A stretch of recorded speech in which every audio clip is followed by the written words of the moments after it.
जब आपको मरना ही है, हमें मरना ही है, तो मुस्कुराकर जिंदगी क्यों ना जिए। मेरे पागलों, आज की कथा बहुत महत्वपूर्ण है, सुनकर जाना, शायद तुम्हारी जिंदगी में कोई नया उजाला ला दे ये कथा। मेरे पागलों, जीना तो ऐसे जीना, ऐसी जिंदगी जीना कि मौत भी आए तो शर्मा जाए मैं किस शहंशाह को लेने आई।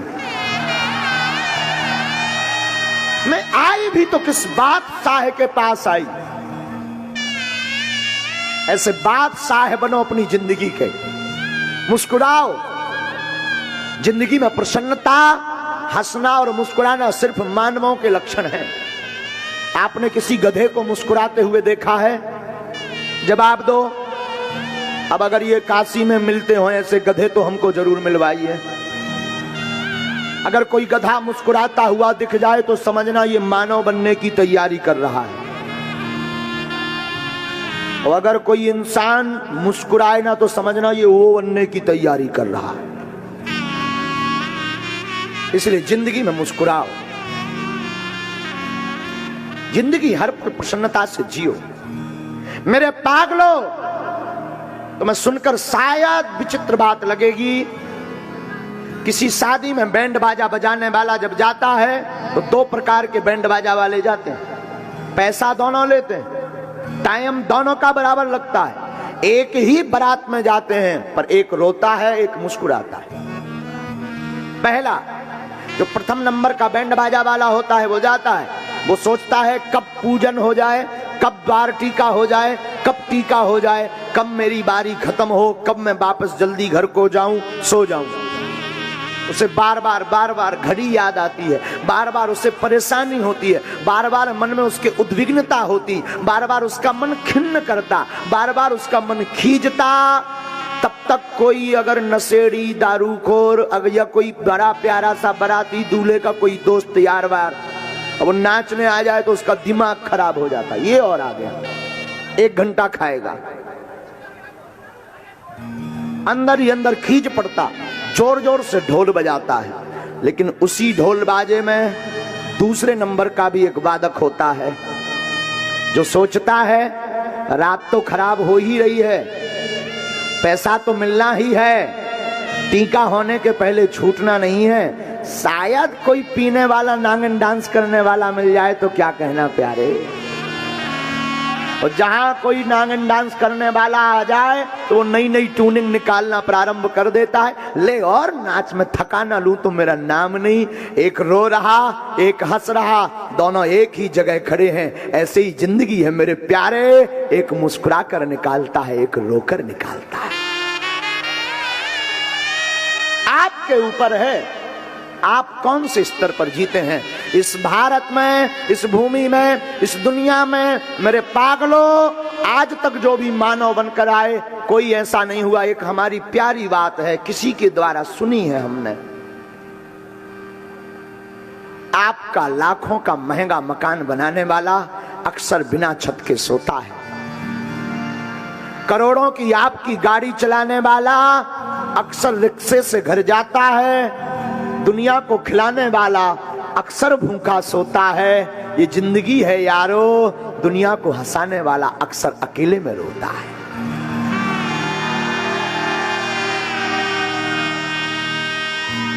दुनिया का स्वभाव। इसलिए मेरे पागलों, मृत्यु को महोत्सव बनाओ। आज हम जब वापस जा रहे थे तब एक यात्रा जा रही थी, 100 राम नाम सत्य, ढोल बज रहा, छोटा छोटा सा आनंद। काशी की तो मृत्यु भी बड़ी मंगल होती, काशी की मृत्यु कितनी मंगल होती, क्या कहना। काशी में तो मृत्यु भी मरणम मंगलम, यहां तो मृत्यु भी मंगल होती। याद रखना मेरे पागलों, मरना तो है ही है, एक दिन तय है, हमें जाना है, पर हंसते हुए क्यों ना जाएं, प्रभु को पाकर क्यों ना जाएं, भगवत शरणागति लेकर क्यों ना जाएं, गुरु का ज्ञान पाकर क्यों ना जाएं। और याद रखना, बहुत से लोग हैं इस भारत में, इस दुनिया में जो जी तो रहे हैं पर सनातन की बात, भगवान की भक्ति, गुरु के प्रति प्रेम, माता पिता के प्रति प्रेम जिसके हृदय में नहीं है वो जीता जी मृत्यु के ही समान है। मरा हुआ है जिसके अंदर गुरु प्रेम नहीं, जिसके अंदर मातृ पितृ प्रेम नहीं, जिसके अंदर राष्ट्र के लिए प्रेम नहीं, जिसके अंदर गोविंद के लिए प्रेम नहीं। तो मरना तो है, लेकिन वह भी मरा हुआ है जो अधर्म देख रहा, जो असत्य पर अपनी वाणी नहीं बोल पाता, वो भी मरा हुआ है, वो भी मुर्दा है। उसके भी प्राण निकल चुके, सिर्फ खोखला रह गया। इसलिए मेरे पागलों, तो तुम जीना है तो आज से ही गांठ बांधो, कैसी भी परिस्थिति आ जाए हर पल में मुस्कुराना प्रारंभ कर दो। एक दिन ऐसा आएगा कि संकट तुमसे विदा लेकर के भाग जाए।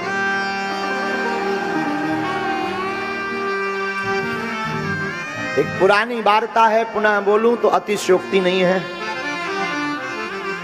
भगवान कृष्ण से आप कुछ सीखो या ना सीखो, आचार्य जी, केवल हमारे कन्हैया ऐसे हैं जो नाचते हैं, गाते हैं, मुस्कुराते हैं और फिर भी धर्म की स्थापना करते हैं।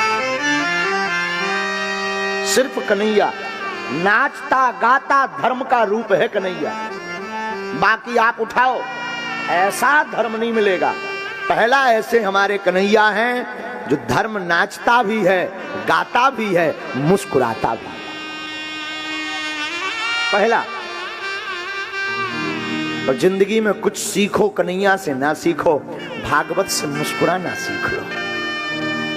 भगवान ने अवतार कहां लिया?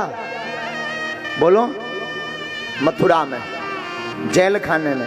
अब आप ही बताओ, कोई जेल खाने में आता है क्या? धन्य है आप जेल खाने में प्रकट हो रहे, लेकिन प्रकट होते ही मुस्कुराए। अच्छा चलो, जेल खाने में हो गए, बाकी की लीलाएं यहीं करो ना।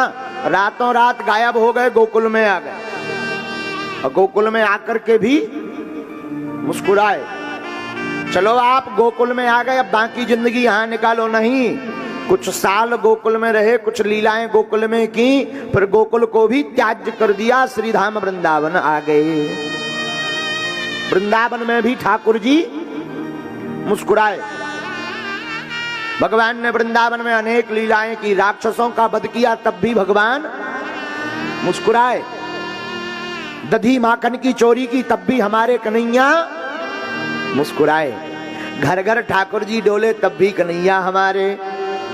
मैया की डांट खाई, थोड़ा सा मुंह लटकाया, लेकिन बाद में फिर भी मुस्कुराए। भगवान और बड़े भय, वृंदावन में नहीं रुके, वृंदावन छोड़कर पुनः मथुरा आ गए। ब्रजवासियों से अब अटूट प्रेम ठाकुर जी का, ब्रजांगनाओं से, ब्रज के गोप ग्वालों से, लेकिन ब्रज का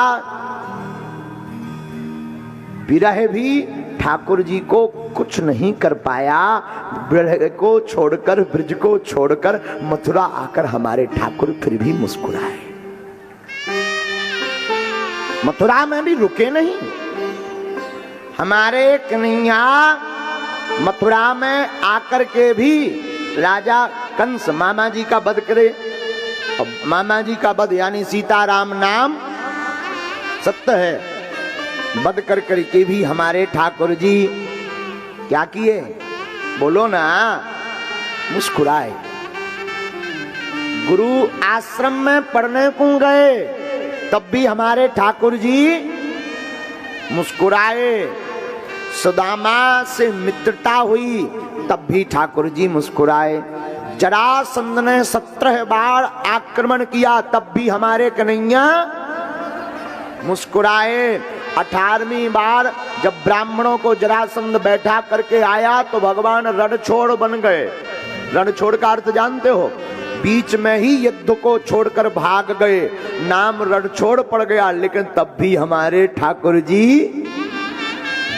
द्वारका के राजा बने, तब भी ठाकुर जी।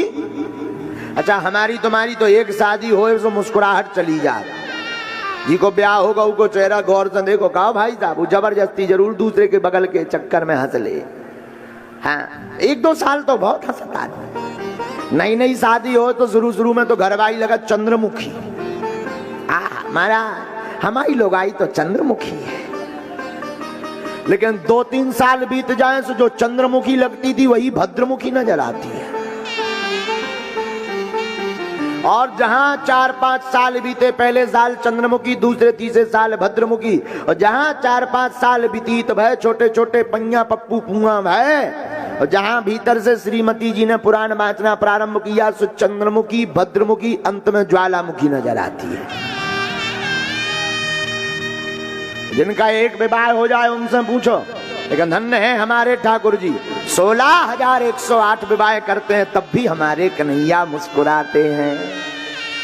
अभी रोको, इतने विवाह करके मुस्कुराए, काऊ के 4-5 बेटियां हो जाए, 4-5 छोरा हो जाए, दिमाग खराब हो जाए, जिनको ब्याह कहां से हुई है, नौकरी कहां से हुई है, मकान कहां से हुई है। ठाकुर जी के 1,61,080 तो केवल लड़का भर हते, लड़का भर। और जब ये लड़का बारन के ब्याह भय सो इनके 10-10 संतानें भई। अब लगाओ तो रहियो जोड़ गोड़ा, लेकिन तब भी हमारे ठाकुर जी मुस्कुराए। महाभारत का युद्ध हुआ, एक तरफ कौरव पक्ष है, दूसरी तरफ पांडव पक्ष है। धर्म और अधर्म की लड़ाई हुई, लेकिन धर्म और अधर्म की लड़ाई में बीच में सैन्योर मध्य रथ लेकर के ठाकुर जी खड़े हैं और गीता का उपदेश देते हुए मुस्कुरा रहे हैं। अभी भी बात पूर्ण नहीं हुई। ठाकुर जी जब लीला पूर्ण करने जाते हैं तो राम अवतार में जिस बाली का वध राम जी ने किया था, उसके ऋण को चुकाने के लिए उसी बाली के बाण को ठाकुर जी ने अपने शरीर पर लिया। 7 शरीर ठाकुर जी पूरे विश्व के ब्रह्मांड में कण कण में व्याप्त भये। लेकिन जैसे ही ठाकुर जी अपनी लीला पूर्ण करने लगे, तब भी हमारे कन्हैया क्या किए, बोलो, मुस्कुराए।